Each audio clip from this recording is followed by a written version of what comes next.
Oke, Assalamualaikum. Setelah kemenangan kita melawan Jordania, itu sekaligus membuktikan kalau memang level kita, tingkat kita itu sedang menanjak. Jadi banyak media-media di luar sana yang biasa mencibir, kali ini mereka enggak, mereka justru memuji, bahkan dari pelatihnya sendiri pun membuat statement, yang itu gue cukup happy ngedengernya. Gue mau langsung aja, gue akan membacakan, ada sekitar yang udah gue kumpulkan, ada 2 media, yang pertama dari Vietnam, yang biasa komentar si cangkemu ini, ada juga yang satu lagi dari Jepang. Nanti gue akan sampai ke si Jepang. Yang pertama dia bilang kayak gini. Sebelum laga pamungkas grup, Timnas Indonesia U23 sudah mengumpulkan 3 poin. Oke? Mereka hanya perlu bermain imbang melawan Yordania. Jadi memang kemarin gitu, kita kalau imbang aja sebenarnya kita udah aman. Tapi dia bilang mereka hanya perlu bermain imbang melawan Yordania untuk merebut tiket ke perempat final. Benar? Tetapi Timnas Indonesia U23 bermain lebih baik dari itu. Tulis media Vietnam, Soha. Lo kalau ingat si Soha itu yang selalu menyepelekan Indonesia. Kali ini dia udah nggak berani lagi karena justru dia yang sekarang ketar-ketir kalau misalkan berhadapan dengan Indonesia. Kita menang lawan dia 3 kali berturut-turut, ya itu dia mau ngomong apa lagi? Udah nggak ada kata-kata selain pujian yang harus dikeluarkan dari mulut mereka. Oke, yang berikutnya dia bilang kayak gini. Kemudian melanjutkan narasi bahwa betapa apa yang ditorehkan Timnas U23 ini merupakan tonggak sejarah buat sepak bola ASEAN. Jadi dia malahan sekarang merasa terwakili sama kita untuk membawa nama ASEAN semakin melejit lagi. Jadi Vietnam pun lolos. Jadi di ASEAN ini yang lolos ada Indonesia dan Vietnam lolos grup di Piala Asia U23. Jadi wajar kalau dia muji kita karena dia udah mulai khawatir dia dengan Indonesia. Oke, lanjutannya. Prestasi Timnas Indonesia U23 ini juga membantu sepak bola Asia Tenggara mengembalikan tonggak sejarah yang mengesankan. Dengan 2 tim lolos dari babak penyisihan grup Piala Asia U23. Dulu wakil Asia Tenggara di babak perempat final hanya ada 2 tim, yaitu Vietnam U23 dan si Vietnam U23. Oke, sekarang ada media dari Jepang. Ini juga dari Jepang cukup happy juga kita kalau media sebesar ini di negara yang besar yang sepak bolanya maju ikut memuji kita gitu. Kalimatnya kayak gini. Indonesia yang pertama kali bermain mengalahkan Jordan 4-1 dan melaju ke final turnamen sebagai runner-up grup A. Di bawah asuhan pelatih Sintayong. Gaya bertahan yang solid dan menyerang cepat telah tersebar luas. Jadi di antara mungkin reporter-reporter ini udah viral tentang Indonesia. Bertahannya kuat, menyerangnya cepat itu mungkin bisa menjadi ciri khas kita di sepak bola Asia. Jadi ini bagus banget. Ini momentum ini dan ini pujian banget untuk kita. Oke? Sekarang kita lolos, alhamdulillah, perlu kita syukuri. Dan lawan kita ini ada kemungkinan kalau nggak Jepang ya Korea. Gue bikin video ini belum ada hasil antara pertandingan itu. Jadi kalau sekarang dia lagi bersaing nih si Jepang sama Korea. Kalau misalkan pertandingan ini dimenangkan oleh satunya, kita ketemu yang menjadi juara grup di grupnya dia. Misalkan Jepang menang, nah dia akan menjadi juara grup dan dia akan ketemu kita, Indonesia.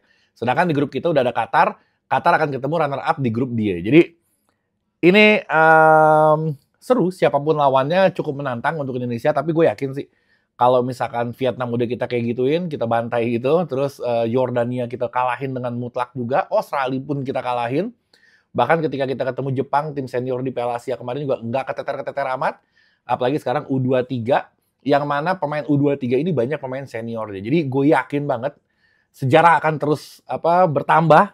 Indonesia juga kayaknya akan mengagetkan Asia lagi dengan pertandingan nanti melawan siapapun antara kedua itu. Oke? Walaupun awalnya kita dianggap tim kuda hitam itu yang nggak diperhitungkan, anak bawang istilahnya. Karena apa? Karena ini kita debutan juga di turnamen ini. Ini pertama kalinya dan alhamdulillah kita bisa mengukir sejarah dengan fenomenal. Lolos grup ini aja ini udah cukup bagus untuk Indonesia sebenarnya. Cuman Sintayong masih belum puas, dia masih pengen lagi satu langkah lagi mungkin ke 8 besar target dia atau bahkan ke semifinal mungkin. Kalau bisa sampai semifinal luar biasa. Jadi masa depan kita tuh cerah banget. Kemungkinan Piala Dunia tuh jadi bukan khayalan lagi ketika Asia aja udah kita bisa kuasain. Insya Allah. Oke. Kabar sedihnya Nathan. Nathan ini harus pulang. Karena dia sebenarnya nggak diizinin sama klubnya, si Nathan Joan ini. Dia sebenarnya nggak diizinin sama klubnya, cuman Erick Thohir berusaha melobi sampai dealnya itu nego akhirnya paling nggak dia bilang sampai gue lolos grup aja deh Indonesia. Kalau udah gue lolos grup, nggak apa-apa si Nathan balik gitu. Akhirnya deal, gue nggak tahu apa yang diobrolin, memang selalu sakti orang ini. Akhirnya deal, Nathan dikasih, dan memang membuktikan performanya luar biasa banget. Jadi lengkap sudah, hampir seluruh pemain naturalisasi yang performanya memang sesuai harapan. Hanya Rafael Strike juga oke sih. Jadi banyak orang berharap ke dia untuk mencetak gol, sedangkan posisi dia bukan untuk mencetak gol. Dia kan flamboyan banget, dia menyerangnya, membuka ruangnya, ini udah oke banget. Nah, Nathan di pertandingan Piala Asia ini membuktikan kalau dia memang layak untuk dijadikan naturalisasi lah istilahnya. Dia layak banget dan dia membuktikan itu, dan dia deal, keputusan perjanjian adalah perjanjian. Setelah ini dia langsung pulang ke klubnya lagi. Jadi nanti di fase gugur kita tanpa kehadiran si Nathan. Cukup cukup mengecewakan, tapi itulah yang harus dihadapi oleh Indonesia. Oke? Terus yang berikutnya pelatih Jordan, itu juga keren. Dia bilang pelatih Jordan, statementnya dia bilang, kita ini, timnas Jordan ini seakan-akan tidak terlihat karena terlalu mendominasi permainan dari timnas Indonesia. Itu pujian juga. Jadi banyak banget, alhamdulillah kita dapat pujian dari orang-orang yang selama ini nggak pernah muji kita sebenarnya. Vietnam nggak pernah muji kita, Jepang pun nggak. Apalagi tiba-tiba pelatih Jordan, mungkin dia juga nggak tahu permainan kita kayak apa, tiba-tiba dia kaget. Bahkan statementnya luar biasa, sampai dia bilang kalau timnya dia ini seakan-akan tidak terlihat karena penampilan timnas Indonesia. Oke, yang terakhir, gue mau salut aja. Gue salut aja sama pemain-pemain dari Liga 1. Ada pemain lokal lah anggapannya, banyak banget dari Liga 1. Ada Witan yang bermain bagus banget, ada Komang mainnya bagus banget. Terus ada beberapa lah pemain yang dari Liga 1 ini bagus. Mungkin gue ngeliat kayak gini ya. Jadi awal pertama kali ada proses naturalisasi yang rame banget itu, gue bilang harusnya pemain lokal ini mereka menjadikan momentum ini untuk barometer dia supaya levelnya diangkat lagi gitu. Ketika datang Tom Haye, posisi siapa yang terancam, nah dia harusnya nambahin skillnya supaya dia bisa dipakai terus gitu. Jadi kedatangan pemain-pemain ini untuk menambah skill pemain-pemain yang udah ada. Dan gue rasa memang terbukti iya sih. Soalnya apa? Gue ngeliat Witan yang biasanya nggak sefenomenal ini, tapi dia luar biasa banget mainnya, sangat amat fenomenal. Rizky Ridho juga bagus banget kemarin mainnya.